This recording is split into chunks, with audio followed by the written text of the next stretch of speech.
नमस्ते दोस्तों। आज की कहानी है मूवी पुश की, जो कि 2024 में रिलीज हुई थी और हाल ही में शटर पे इसे रिलीज किया गया है। ये एक थ्रिलर मूवी है और इसकी एंडिंग सिंपल नहीं होने वाली है। So without wasting any time let's get into the horror coaster ride of this movie.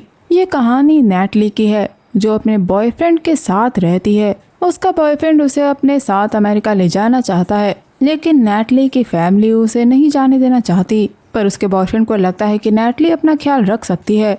Natalie इस बारे में सोच रही होती है कि तभी उसे एक लाइट आती दिखती है, जो इनकी फोटो पे पड़ रही थी। और जब वो पलटती है तो उसके बॉयफ्रेंड का चेहरा बिगड़ा हुआ था, क्योंकि दोस्तों नैटली का बॉयफ्रेंड कार एक्सीडेंट में मर गया था। और ये वो सपना है जो नैटली देख के डर के मारे उठती है। जिसके बाद दो औरतें नैटली के बारे में बात कर रही होती हैं कि वो हमेशा परेशानी खड़ी करती है। अच्छा होता कि अगर वो अपनी फैमिली के साथ रहती, लेकिन वो तो अपने बॉयफ्रेंड के साथ भाग गई थी। इसके 8 महीने बाद नैटली मिशिगन जाती है, जहां वो एक घर सेल करने वाली है, क्योंकि दोस्तों नैटली प्रॉपर्टी सेल करने वाली एजेंट है। पता लगता है कि नैटली प्रेग्नेंट है और वो इस घर को बेच के अपने बच्चे के साथ अच्छी जिंदगी जीना चाहती है। अब उस घर की गैलरी में जाकर जब वो स्विच ऑन करती है, तब एक स्विच दबाने पे नीचे बनी लिफ्ट ऊपर आ जाती है, जिसे देख के नैटली को समझ नहीं आता कि आखिर वो वहाँ क्यों बनी है। पर वो उस लिफ्ट को वापस वहीं भेज देती है। और दोस्तों उस घर के बाहर एक सुनसान जगह पे अजीब सा दरवाजा बना हुआ था। नैटली उस घर का मेन डोर बंद करती है, जो कि अटक रहा था, और थोड़ा कोशिश करने के बाद वो उसे बंद कर देती है। कुछ चीजों को सही करके नैटली उस घर को रहने लायक बनाती है। तभी उसकी माँ का उसे कॉल आता है और वो अपनी माँ को बताती है कि वो उस घर को बेचना चाहती है, लेकिन उसकी माँ चाहती है कि कोई आके नैटली के साथ रहे ताकि वो उसका ध्यान रख सके। लेकिन नैटली मना कर देती है। यहाँ वो अपने बॉयफ्रेंड को याद करती है और वो अपने बॉयफ्रेंड की मौत से अभी भी उभर नहीं पाई है। यहाँ वो अपने बच्चे को बैठ के पोयम सुना रही होती है। तभी दरवाजा खुलने की आवाज आती है। उसे लगता है कि कोई आया है, लेकिन दरवाजे पे कोई नहीं होता। और जब वो वापस आ रही होती है, तभी उसे एक आदमी दिखता है, जो फॉर सेल का बोर्ड देख के घर के अंदर चला आया था। और अब ये आदमी इस घर को खरीदना चाहता है। तब नैटली उस आदमी को घर दिखाती है। नैटली को लगा नहीं था कि कोई साइन देख के वहाँ आएगा। दोस्तों वो घर 1400 स्क्वायर फीट का है, जिसमें एक एटिक और एक बेसमेंट है। उस घर को 1980 में बनाया गया था, लेकिन दोस्तों घर के ओनर उस घर में मर गए थे, जिनका खून कर दिया गया था। ये सुनने के बाद वो आदमी नैटली को बताता है। उसे लगता है कि ओनर अभी भी वही है और उस जगह को छोड़ के नहीं गए। लेकिन नैटली को इन सब चीजों पे यकीन नहीं था। वो सुपर नेचुरल चीजों में यकीन नहीं करती। पर वो आदमी उसे समझाता है कि उसे इस पे यकीन करना चाहिए, क्योंकि वो इस पे यकीन नहीं करती है। शायद इसी वजह से आज कोई नहीं आया। ये सुनकर नैटली एकदम हैरान रह जाती है, क्योंकि आखिर उस आदमी को कैसे पता कि आज कोई घर खरीदने नहीं आया था। अब अंधेरा हो जाने की वजह से वो उस आदमी को गुड बाय कहती है और वो आदमी वहाँ से चला जाता है। नैटली को वो आदमी काफी डरावना लगता है। अब वो घर की सारी लाइट्स बंद करके वापस अपने घर जा रही होती है, लेकिन कार स्टार्ट ही नहीं होती। नैटली अब डायरेक्टरी के थ्रू एक मैकेनिक को बुला लेती है। टाइम बिताने के लिए नैटली पियानो रिकॉर्ड्स को प्ले करने की कोशिश करती है, लेकिन वो बच नहीं रहे थे, इसीलिए अब वो खुद पियानो बजाने लगती है। तभी उसे दरवाजे पे किसी की नॉक सुनाई देती है, पर वहाँ कोई नहीं था। और तभी रिकॉर्ड अपने आप बजना शुरू हो जाता है, जो कुछ वक्त पहले तक बज नहीं रहा था। और तभी अचानक फोन की घंटी बजती है। 2 पल के लिए तो कोई नहीं बोलता, पर अगले ही पल किसी के सांसों की आवाज नैटली को सुनाई देती है और फोन कट हो जाता है। नैटली अब किचन में जाके पानी पी रही होती है और हम देखते हैं कि उसके पीछे कोई खड़ा हुआ था, जो घर के अंदर चला जाता है। नैटली को भी उसके होने का एहसास होता है और अब वहाँ मैकेनिक यानी कि गाय आ चुका था, जो नैटली की कार को ठीक करना शुरू करता है और पूछता है कि क्या नैटली अपनी कार से छेड़छाड़ कर रही थी, क्योंकि किसी ने बोल्ट को हटा दिया था। ये दोनों यहाँ घर के बारे में बात करते हैं तो पता चलता है कि पिछले कुछ सालों से उस घर को बेचने की कोशिश की जा रही है, लेकिन पहले तो वहाँ घर के ओनर उस घर में मर गए और फिर वहाँ कुछ बुरे इंसिडेंट्स हुए, जिस वजह से लोग उस घर को श्रापित मानते हैं, इसीलिए उसे कोई खरीदना नहीं चाहता।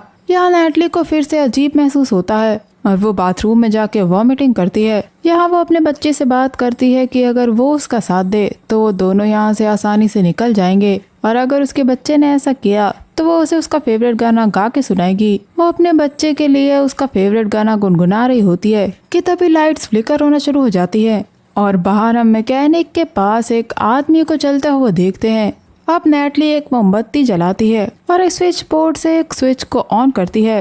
तभी बगल के कमरे से रोशनी आती है। देखने पे वो जगह एक गुफा जैसी लगती है। यहाँ से नेटली सीधे गाय के पास जाती है, लेकिन गाय अब गायब हो चुका था।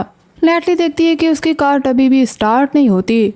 घर के अंदर नल चलने की आवाज उसे सुनाई देती है। उसे लगता है कि गाय अंदर है, इसीलिए वो उसे देखने अंदर आती है, लेकिन वहाँ भी गाय नहीं था और पीछे एक दरवाजा उसे दिखाई देता है। खोलने पे वो एक अलमारी थी और उसके बल्ब को ऑन करते समय नेटली के पीछे अब किसी को खड़ा हुआ देखते हैं, जो एक पल बाद गायब हो जाता है।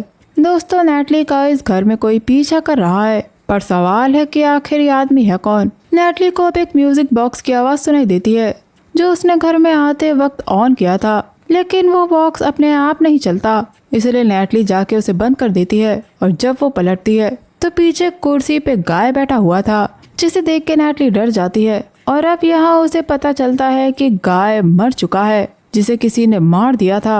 ये देख के नेटली इतना डर गई थी कि उसका वाटर बैग फट जाता है और उसे दर्द होना शुरू हो जाता है। वहाँ से बाहर आते वक्त भी वो एक परछाई को अपने पीछे देखती है। वो समझ गई थी कि उसका कोई पीछा कर रहा है। वो डर के मारे बाहर भागती है और छत पे जाके वहाँ से एक नुकीला पत्थर उठा लेती है और अब उस आदमी का सामना करने के लिए वापस घर में आती है। पर उसे काफी दर्द हो रहा था, इसीलिए वो लिफ्ट का बटन दबाती है, जो कि बेसमेंट से ऊपर आ जाती है। नेटली जब उस लिफ्ट के अंदर जाती है तभी एक आदमी दौड़ता हुआ लिफ्ट के पास आता है। और दोस्तों, ये आदमी कोई नहीं बल्कि वही क्लाइंट था जो उस घर को खरीदने आया था। लेकिन इतने में ही लिफ्ट नीचे चली जाती है और जैसे ही लिफ्ट नीचे पहुंचती है वहाँ भी क्लाइंट उस पर हमला कर देता है। नेटली उसे धक्का देकर लिफ्ट से ऊपर आ जाती है, लेकिन लिफ्ट बीच में ही फंस जाती है और अब लिफ्ट के वायर टूटने लगे थे। लिफ्ट को खोल के नेटली ऊपर आने की कोशिश करती है। वो बाहर तो निकल आती है, लेकिन उसका पैर फंस जाता है, इसलिए वो अपने शूज को वहीं छोड़ देती है और पैर को बाहर निकाल लेती है। नेटली भागते हुए बाहर आती है, लेकिन उसे गाय की कार की चाबियां नहीं मिल रही थी। थोड़ा आगे बढ़ने पे नेटली को क्लाइंट की कार मिलती है, जिसके अंदर ओपन हाउस के बोर्ड रखे हुए थे।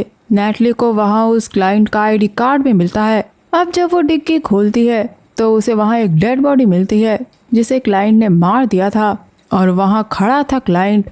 इसीलिए अपनी जान बचाने के लिए वो घर के अंदर चली जाती है और क्लाइंट नेटली को बताता है कि वो उस घर को उससे बेहतर जानता है और वो उसके बच्चे को उसके पेट से निकाल के मार देगा। ये सुनकर नेटली डर जाती है और घर के सारे खिड़की दरवाजों को बंद कर देती है, लेकिन इससे कोई फायदा नहीं होता क्योंकि उसे खिड़की टूटने की आवाज सुनाई देती है। और अब वो घर के हाउस प्लान को जाके देखती है, जहाँ पे टेलीफोन ब्रेकर का एक रास्ता बना था। अब नेटली बेसमेंट में बनी उसी गुफा वाली जगह से होते हुए उस टेलीफोन ब्रेकर के पास जाने की कोशिश करती है और यहाँ क्लाइंट तेजी से रेंगता हुआ उसका पीछा करता है, मानो वो कोई सुपरनैचुरल बीइंग हो। नेटली किसी तरह ब्रेकर पे पहुंचती है और फोन लाइंस चालू कर देती है, जिसके बाद वो अंदर आके इमरजेंसी सर्विस को कॉल करती है। नेटली अब उसी म्यूजिक बॉक्स को प्ले करके क्लाइंट को एक रूम में बुलाती है। उसका प्लान क्लाइंट को पीछे से अटैक करने का था।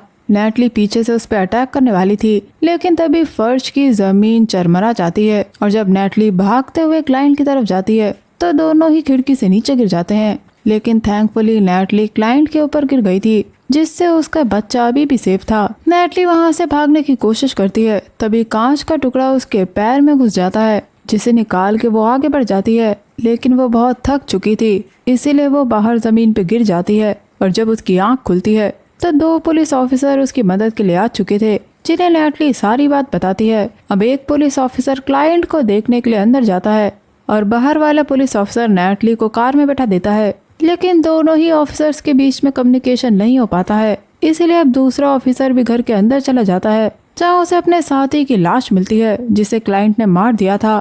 नेटली यहाँ समझ गई थी कि कुछ तो गड़बड़ है, इसीलिए वो पुलिस के गन ले लेती है और खुद को फ्री कर लेती है। और अब मैंशन के अंदर से गोलियां चलने की आवाज सुनते हैं। दोस्तों, क्लाइंट ने दूसरे ऑफिसर को भी बुरी तरह मार दिया था। अब नेटली बैकयार्ड की तरफ उसी सुनसान गेट की तरफ जाती है, जो कि एक स्टोर रूम था, जहां वो जाके छिप जाती है और अब उसे लेबर पेन शुरू हो जाते हैं। यहाँ नेटली अपने बच्चे को जन्म देती है और अब बच्चा रोने लगता है, जिसकी आवाज क्लाइंट को सुनाई देती है और बच्चे की आवाज के जरिए वो नेटली तक पहुंचता है। स्टोर रूम के रास्ते जाने पे क्लाइंट एक ग्रेव पे थूक देता है, जो कि शायद इस मैंशन के ओनर की थी। अब जब क्लाइंट स्टोर रूम पहुंचता है तो नेटली दूसरी तरफ से उस पर गोली चला देती है, जिससे नेटली को धक्का लगता है और वो जमीन पे गिर जाती है। और अब जब दूसरी बार नेटली की आंख खुलती है तो वो हॉस्पिटल में थी। डॉक्टर्स बताते हैं कि उसे मामूली चोटें आई हैं और जब वो बेहतर महसूस करेगी तो नेटली को उस आदमी की पहचान करनी होगी। यहाँ नेटली को पता चलता है कि उसका बेटा आईसीयू में है, जिसे देखकर नेटली को काफी दुख होता है। नेटली अब उस क्लाइंट की पहचान करने जाती है और वो भी उसी हॉस्पिटल में एडमिट था जिसे चोटें आई थी। दोस्तों यहाँ पुलिस से पता लगता है कि वो आदमी साइकेट्रिक वार्ड से 72 घंटे पहले भाग गया था। क्लाइंट ने पुलिस को ये भी बताया कि उसे घर से आवाज आती सुनाई दी थी, जैसे कि वो घर उसे बुला रहा हो। लेकिन पुलिस अभी इस आदमी की पहचान नहीं कर पाई है क्योंकि क्लाइंट ने अपनी उंगलियां जला ली थी।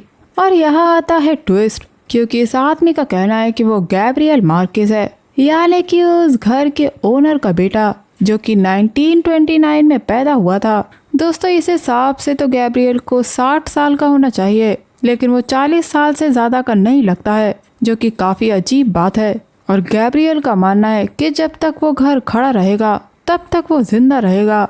यह पुलिस समझ जाती है कि नेटली उस क्लाइंट को मारना चाहती है, इसलिए उसे अपने कमरे में ले जाया जाता है। कुछ समय बाद हॉस्पिटल में फायर इमरजेंसी का अलार्म बजने लगता है और नेटली एक स्कैल्पेल लेके दूसरे वार्ड में जाती है, जहाँ बीच रास्ते उसे एक डॉक्टर मिलता है जिसकी जेब से नेटली ने चाबियां चुरा ली थी और वो सीधे क्लाइंट के रूम में उसे मारने जाती है। लेकिन वो ये देख के हैरान थी कि वहाँ तीनों ऑफिसर्स को क्लाइंट ने मार दिया था और अब क्लाइंट नेटली को मारने के लिए उसका पीछा करता है। नेटली अपनी जान बचाते हुए सीधे आईसीयू की तरफ भागती है जहाँ उसका बेटा था। लेकिन इस बार जब क्लाइंट नेटली को मारने वाला था तब नेटली उसे बार बार वार करके तब तक मारती रहती है जब तक उसे ये नहीं लगता कि क्लाइंट मर चुका है। उसे जान से मारने के बाद नेटली अपने बेटे को लेके हॉस्पिटल छोड़ के चली जाती है।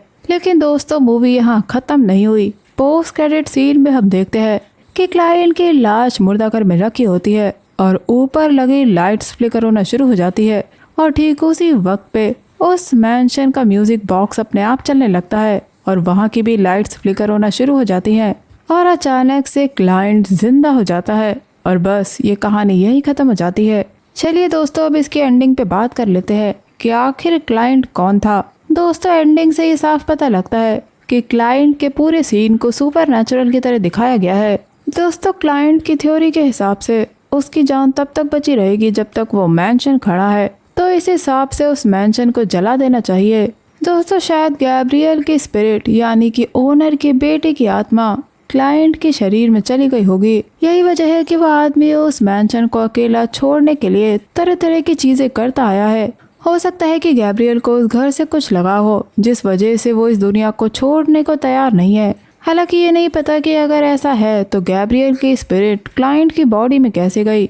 लेकिन दोस्तों ऐसा लगता है कि गैब्रियल अपने माता पिता से काफी नफरत करता था, क्योंकि हमने देखा था कि उसने ओनर की ग्रेव पे थूक दिया था, यानी इन लोगों में अच्छा रिलेशन नहीं था।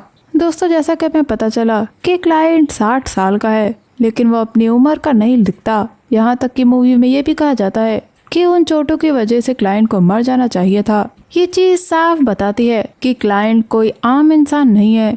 दोस्तों क्लाइंट साइकेट्रिक वार्ड से भाग गया था, तो ये कह पाना मुश्किल है कि वही गैब्रियल है या नहीं। लेकिन जब वो मुर्दा घर में वापस जिंदा हो जाता है और वहाँ की जलती बुझती लाइट ठीक घर में जलती बुझती लाइट की तरह फ्लिकर होती है, तो यानी क्लाइंट या फिर गैब्रियल का उस घर से कोई ना कोई तो कनेक्शन है। शायद इसके आगे आने वाले पार्ट में हमें इन कनेक्शन के बारे में अच्छे से जानने को मिलेगा। अब आप मुझे बताइए कि आपको क्या लगता है कि क्या क्लाइंट ही गैब्रियल है या फिर वो सिर्फ ऐसा सोचता है। दोस्तों ये थी कहानी पुश की। अगर आपको ये वीडियो अच्छा लगा है तो वीडियो को लाइक, चैनल को सब्सक्राइब किए बिना मत जाइएगा। मैं मिलूंगी आपसे अगले वीडियो में, तब तक के लिए अपना बहुत ख्याल रखिए। Stay safe, keep hunting, lots of love.